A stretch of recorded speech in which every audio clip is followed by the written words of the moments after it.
Hörmətli izləyicilər, kanala abunə olub like etməyi unutmayın. Günün xəbərləri təqdim edir.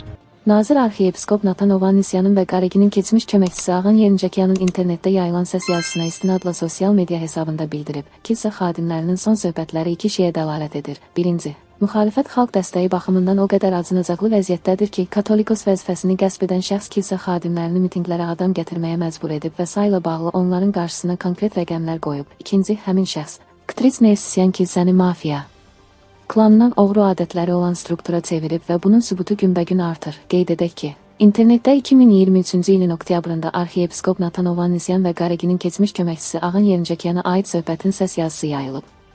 Səs yazısından belə anlaşılır ki, Qaregin bəzi din adamlarını hakimiyyətə qarşı etiraz aksiyalarına qatılmağa məcbur edib, artıq məsələ ilə əlaqədar cinayət işi açılıb və 3 yüksək vəzifəli din adamı həbs olunub.